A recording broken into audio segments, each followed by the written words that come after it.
Wah, Kak Haji. Jadi berasa kuliah malam nih, jadi nambah ilmu banyak tentang EBT ya, energi terbarukan nih. Nah, jadi Iya. kalau Kak Haji pesimis nih, kalau gue sih em, menariknya kan sekarang apa emiten-emiten batu bara yang udah mulai beralih ke green energy. Nah, kayak tadi Kak Aji bilang nih, sekarang perusahaan mana sih yang nggak ada inisiatif ESG-nya gitu-gitu kan ya. Nah, ini justru sekarang itu, kalau dulu itu kan kalau saham-saham digital, saham-saham misalnya perbankan nih, kalau nggak go digital itu kayak kurang kurang afdol gitu ya. Kalau sekarang juga sama nih. Kalau asalkan ada inisiatifnya, walaupun itu mungkin akan terrealisasi 5 tahun ke depan, 10 tahun ke depan. Nah, itu bisa jadi salah satu daya tarik untuk fund manager, untuk investor-investor untuk berinvestasi kan ya. Nah, kalau Betul. kita bicara langsung ke saham-sahamnya nih, to the point nih ke saham-sahamnya.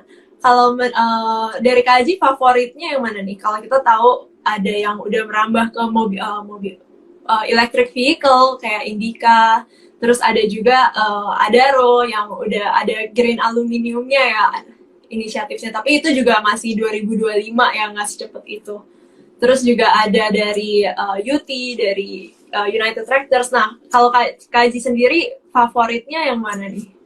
Kalau gua sih in term of long term investment, gua lebih suka sama Adaro ya. Karena kenapa gua suka sama Adaro? Pertama, kita ngomongin batu baranya juga masih oke, masih jelas, dan ekspansi bisnisnya itu menurut gua paling masuk akal untuk ibaratnya tiba-tiba jadi revenue driver yang baru. Kan dia sekarang punya pabrik yang aluminium, Ya. dan itu langsung dimanfaatkan sama sama apa namanya, bisa langsung dijual. Beda sama kayak Indica yang bikin motor listrik. Motor listrik itu kan lebih ke B2C ya. Jadi kita jualan ke end customer. Konsumen. Jadi, Ya. nah, itu menurut gua agak susah karena bakal ada, dalam tanda kutip, bakal ada persaingan. Sedangkan Indica Energi masih belum ekspertis di bidang otomotif. Itu yang pertama. Kalau misalkan kita coba tarik, kita cari saham-saham yang lain yang inisiatifnya go green, menurut gua yang paling paling masuk akal dan paling bisa untuk bisa jadi revenue driver yang baru ya si Adaro itu tadi sih. Menurut gua gitu. Oke, jadi dari Adaro, dari green, dari aluminiumnya ya, smelter aluminiumnya. Nah, kalau gue justru tim Indica nih, gimana nih Kaji? Iya, Gua, karena kenapa kalau lu suka Indica? Karena kalau gua nggak suka Indica itu motornya mahal loh. oh ya, Jadi kemarin di Gias itu yang merek Alfa ya, itu tiga puluh hmm, lima juta loh ya. kan ada saingan motor listrik juga yang nggak sampai 20 setahu gua. Yang DMMS kan juga bikin tuh. Terus ada motor Cina juga, itu harganya masih di bawah juta. Ya kalau misalkan kita ngomongin kuantitas ya pasti yang dicari sama masyarakat yang murah. Dan kalau misalkan kita ngomongin pun, misalkan kerjasama sama Goto, kerjasama sama Grab untuk dibeli nih, ya yang dicari kan yang murah pastinya.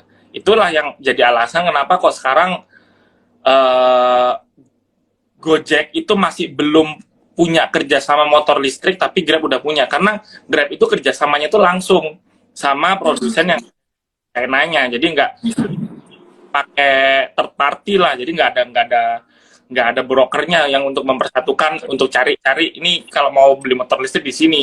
Nah, si Indica ini mungkin menurut gua PR-nya kalau misalkan harga motor listriknya itu bisa murah, itu baru cukup menarik. Tapi sekarang kan harganya masih mahal. Kalau sendiri gimana, Ted? Kalau gue sendiri, gue lebih lihat dari Indica ini kan dia punya strategi dari company-nya sih. Karena kan dia ada target by 2025 itu dia mau pendapatan yang dari non batu baranya itu mencapai 50% kan. Kalau sekarang kan masih didominasi. Nah, dia itu uh, strateginya lumayan banyak nih. Yang pertama dia kan itu divestasi untuk PTRO sama MBSS, itu anak usaha yang bergerak di coal.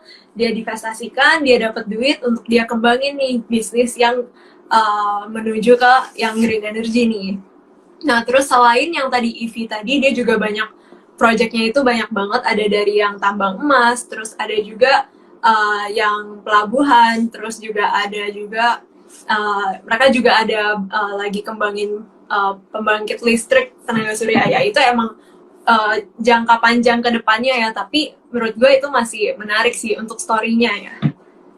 Karena itu kayak pada akan bertahap itu akan mulai generate revenue juga kan ya ke depannya.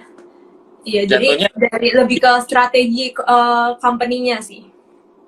jadi jatuhnya Indi itu sekarang udah bukan perusahaan batu bara ya berarti. Iya, udah beda nih, udah sangat diversifikasi ya. Betul. Iya, BTW ada juga nih yang nanya ITMG gimana nih. Nah, kalau gue ada view untuk ITMG, kalau ITMG kan kalau dari yang batu bara lain seperti Adaro, Indi, United Tractors, PTB itu kan mereka udah ada nih green initiatives-nya nih. Nah, kalau ITMG sendiri dia itu posisi cash-nya itu masih tinggi banget, ada di uh, exactnya harus dulu, tapi posisi cashnya itu tinggi banget. Nah, kalau ketika dia nanti sudah mau masuk, ada rencana masuk ke green energinya, itu akan jadi story yang menarik sih. Ya seperti Kak Aji bilang, untuk apa? Untuk sekarang itu kan emang dari story-nya doang kan, untuk bener-bener merealisasikannya itu butuh waktu yang panjang. Sekarang tetap harus realistis, pilih yang paling murah, paling efisien ya batu bara. Tapi kan itu itu akan jadi katalis ya, driver untuk sentimen di market. Karena kan market kita sangat digerakkan ya sama sentimen seperti itu nih. Ada story menarik, sahamnya naik duluan nih. Mau Ya. nantinya realisasinya kayak gimana itu masalah nantinya gitu. Dan lucu itu menurut gua manajemennya sekarang lagi main catur nih. Jadi dia uh, ketimbang buru untuk gua diversifikasi bisnisnya apa nih karena batu bara lagi nggak bagus. Mereka lebih prefer wet karena kalau dibilang electric vehicle adalah bisnis yang menjanjikan, masih terlalu dini kita bilang seperti itu. Karena aku bilang kayak gitu, ngomongin sedikit tentang electric vehicle, kok electric vehicle itu tiba-tiba jadi rame ya sekarang ya? Karena ada disrupsi secara masif dari perusahaan-perusahaan produsen mobil listrik yang baru, yaitu yang pertama Tesla. Tesla kan selalu kerjanya dari dulu kan mendisrupsi nih. Elon Musk itu kan dari dulu mendisrupsi ekosistem bisnis yang ada. Dan sekarang yang lagi didisrupsi itu kan si otomotif. Nah, perusahaan-perusahaan otomotif lain itu kan awalnya kayak menyepelekan nih, ngapain sih gue ngikutin electric vehicle, toh gue jualan mobil biasa masih pada laku gitu. Kalau kita lihat, selain dari Tesla, ternyata ada bantuan nih dari si Hyundai. Hyundai itu kan kalau kita lihat dari dulu, dia itu nggak pernah bisa ngelawan Toyota, nggak pernah bisa ngelawan Honda. Ini nggak cuma di market di Indonesia, di market seluruh dunia, Hyundai itu selalu nomor 4, nomor 5. Pertama kalah sama mobil Jepang, kedua kalah sama mobil Eropa. Dan yang dia lakukan, strategi Hyundai sekarang, kayaknya gue kalau misalkan gue bikin produk baru, mobil-mobil yang sama kayak kompetitor gue nggak bakal menang. Jadinya gue harus melakukan distribusi juga nih. Gue ngikut caranya Tesla deh. Gue bikin produk jebret electric vehicle. Produknya langsung laku, langsung laris. Langsung dia bisa ngambil market share, kalau di Indonesia ngambil market share-nya si Toyota. Nah, apakah Toyota akan ikutan? Kan pertanyaannya kayak gitu.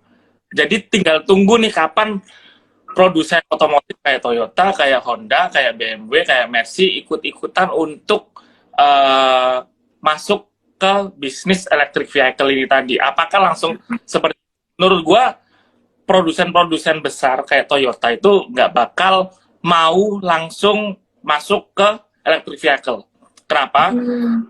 Pertama, perusahaan-perusahaan sebesar Toyota kan mereka itu punya jaringan investasi gak cuman di apa namanya, mereka itu investasinya itu secara menyeluruh terhadap perusahaan ya, terhadap otomotifnya. Jadi misalnya investasi untuk pengembangan kecepatan, itu kan biasanya di mesinnya, atau investasi di kaki-kakinya, atau investasi di persneling dan lain sebagainya, which is itu komponen-komponennya yang diinvestasikan sama Toyota ini banyak. Kalau misalkan kita coba bongkar nih, kita bedah satu persatu antara electric vehicle sama mobil biasa. Electric vehicle itu cuma butuh 500 komponen. Kurang lebih 500 komponen nih untuk ngebangun satu mobil electric vehicle. Jadi komponen utamanya itu adalah komputer. Komputernya dikasih baterai, baterainya bisa muter, bisa jalan, ditaruh di dinamo. Oke, jadi satu mobil electric vehicle. Kalau mobil biasa itu komponen pembuatnya itu banyak banget. Jadi butuh, kalau misalkan teman yang suka mobil atau ikutan apa namanya masuk ke teknik mesin, pasti ada yang namanya busi, ada yang namanya piston, ada yang namanya bearing, ada yang namanya persneling. Itu komponennya itu bisa 12 ribuan. Nah, si Toyota ini mereka itu udah investasi ke komponen-komponen ini untuk pengembangannya ke depan yang lebih bagus gimana. Jadi mereka tuh nggak mungkin tiba-tiba udah investasi besar untuk mengembangkan produk mobil yang jauh lebih bagus, tapi tetap mobil-mobil berbahan bakar fosil ya. Nggak mungkin tiba-tiba, gue buang investasi gue investasi baru di electric vehicle. Mereka nggak bakal segegabah itu. Itu yang dipikirkan sama produsen-produsen mobil sekarang, produsen mobil besar ya, yang sekarang masih jadi market leader-nya.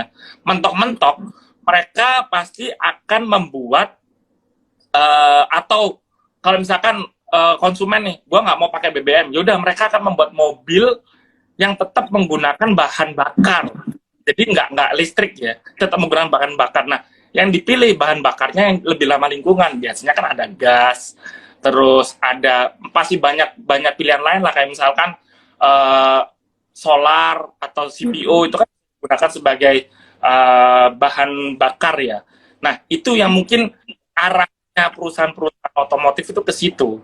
Kalau misalkan electric vehicle, pasti kalau dibilang sebagai game changing mungkin, tapi apakah dalam kurun waktu yang panjang, kita ngomongin bahkan sampai 50 tahun atau 100 tahun ke depan ya, menurut gua sih terlalu dini kita mengasumsikan semua orang bakal beralih ke electric vehicle kayak gitu. Tapi juga dari benar sih yang kata Kak Haji bilang nih, yang untuk Toyota itu dia juga masih, mungkin dia mulainya dari yang hybrid dulu ya Kak Haji ya. Iya. Dia kembangin. Nah, tapi yang dari Hyundai itu kalau nggak salah itu yang untuk yang EV-nya itu juga penjualannya udah 10% nih.